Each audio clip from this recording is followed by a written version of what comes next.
Hello students, welcome to DSS online class.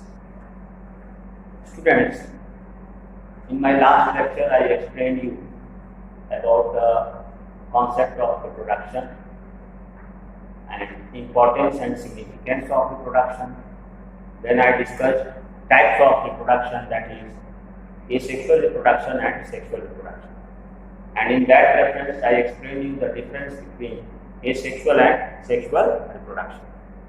Now today I will discuss about methods or modes of asexual reproduction. You know that all the organisms, their nature, their habit, their habitat, they are different in all these aspects. Means habit, habitat, their feeding mode, their mode of other physiological or metabolic process, they are occurring differently. So on this basis, the organism which reproduce asexually, they reproduce asexually by different modes, and modes means methods.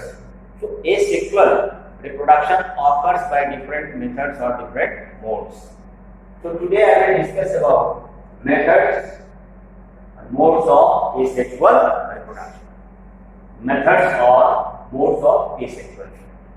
So among all the living organisms, whether they are unicellular or whether they are multicellular, the asexual reproduction it occurs by these different methods, and the first method is that is fission. Second one, budding. Third one is spore formation, and fourth one is fragmentation or regeneration. Even two more methods are there: vegetative propagation and micropropagation or tissue culture, that I will discuss in my next lecture. But today we will know about the four methods of or four modes of asexual reproduction. That is fission, budding, spore formation, fragmentation or regeneration. Now fission. The term fission means to break. Fission word means to break. Where anything breaks into two parts, two or three parts, then breaking or breakage of anything is known as fission. So fission is a method of asexual reproduction which is reported in many of the unicellular organisms, and depending on the nature of fission, fission is of two types: binary fission and multiple fission. So when a parent unicellular organism breaks into two daughter cells, then it is known as binary fission, and when it breaks into more than two daughter cells, then it is called multiple fission. So fission is of two types. First one is binary fission and second one is multiple fission. So when parent cell breaks into two daughter cells, then it is called binary fission, and when it breaks into more than two daughter cells, then it is called multiple fission. Binary fission is reported in case of amoeba. If we see the diagram of amoeba body is irregular, and this one I am getting the diagram of amoeba. So when amoeba becomes mature, then what happens? If the nucleus elongates like this, the nucleus becomes double shaped, and finally from the middle of it breaks into two daughter cells like this. So here amoeba is a good example of binary fission, and this is the parent cell, and this parent cell it is breaking into two daughter cells. These are two newly formed amoeba. So that is binary. Even binary fission is reported in case of paramecium, in case of euglena. So paramecium and euglena are also good example of binary fission, but most common example is amoeba. Now multiple fission it is reported in case of Plasmodium. Plasmodium it is also a protozoan.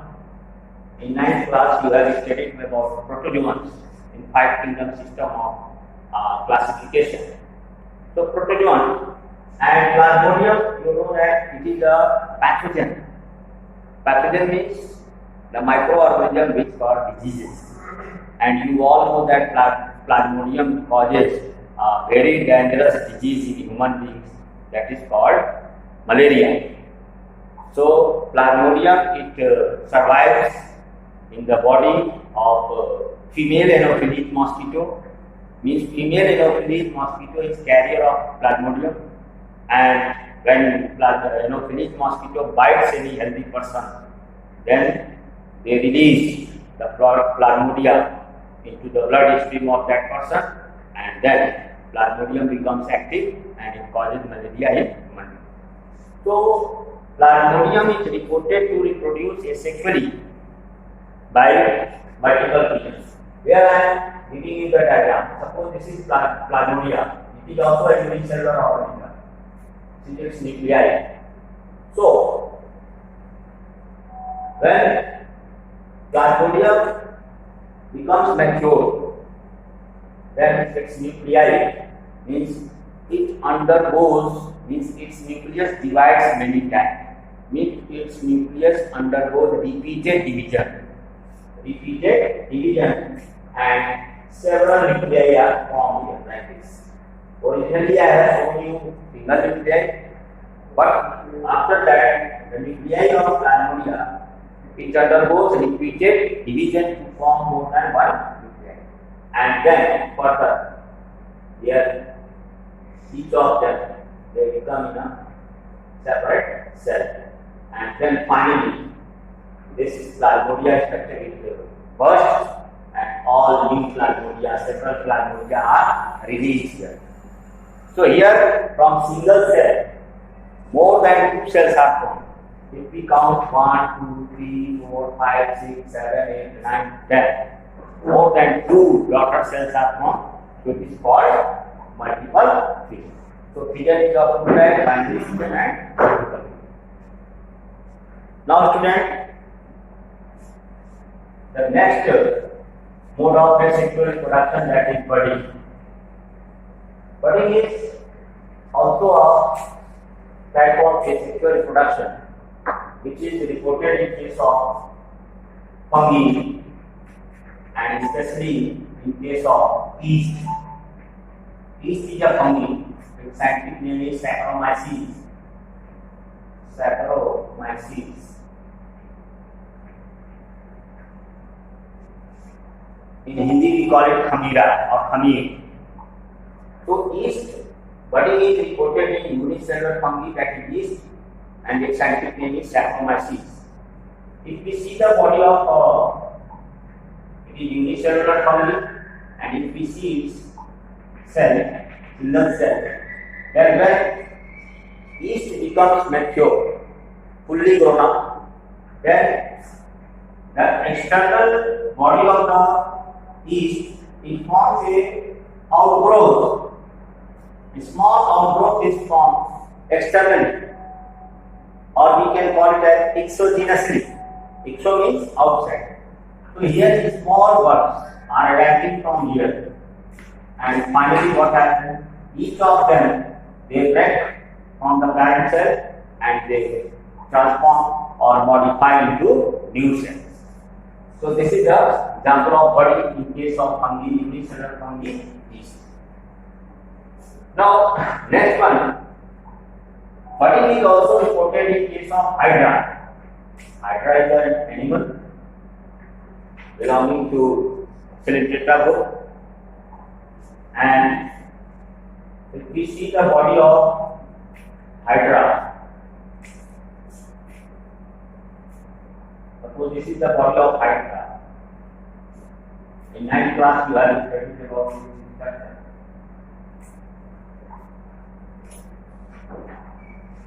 So Hydra appears like this, and Hydra causes tentacles.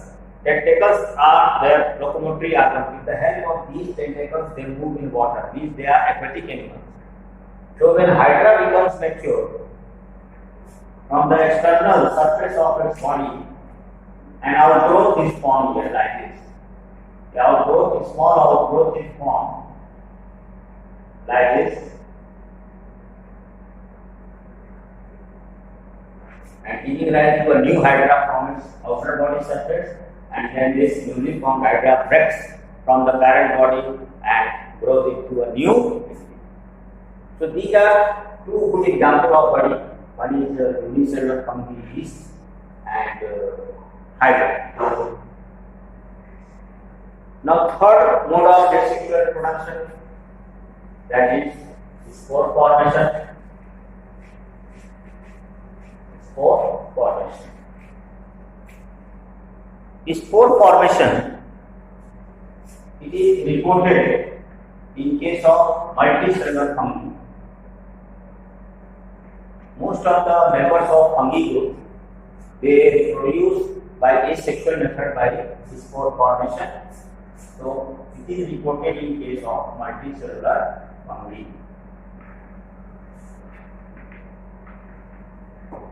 Even some members of algae, they also produce spore. And fungi, multicellular fungi, they produce different types of spores. The spores are of different shapes. So depending on that, different types of spores reported in fungi are, first one is Conelia,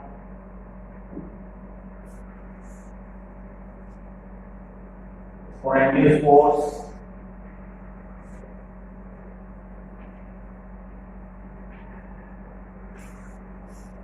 Conelia and spores, they are the two more common type of spores formed in fungi.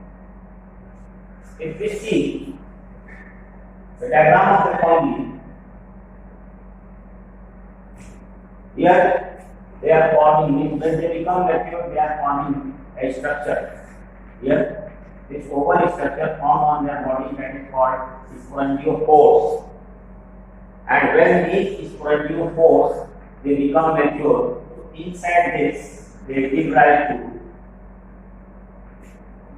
minute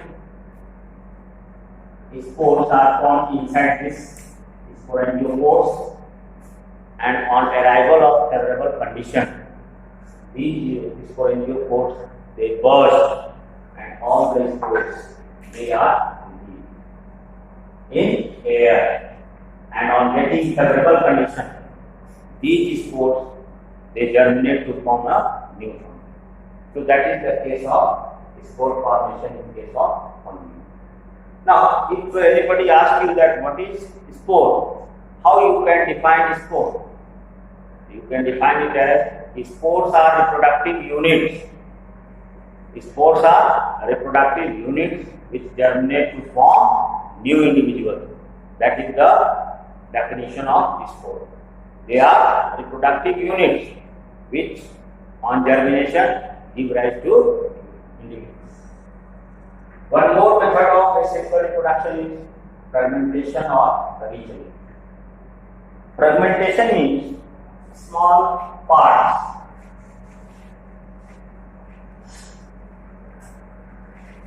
Part of a whole thing, complete thing. If we are taking any complete thing and if we are breaking it, suppose I am taking a chalk here and it is a complete chalk and I am breaking it into 1, 2 or 3 pieces. So now each piece, it is known as a fragment. So in some animals, fragmentation method is also considered as a mode of asexual reproduction. And a good example of fragmentation is Planaria.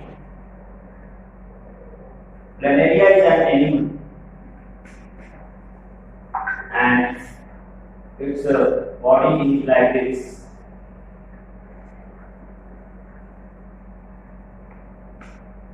And it is reported that if the body of Planaria is divided into small fragments, suppose I have divided this body of Planaria into 3 fragments, A, B and C, then each fragment is capable to form a complete organism.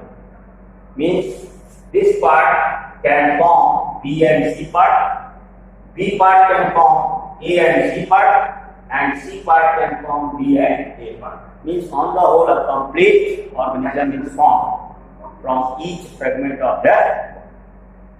And here I have introduced one more term, regeneration. So regeneration and fragmentation, these terms are controversial sometimes. Some people they consider it as fragmentation and some consider it as regeneration. Now what is regeneration?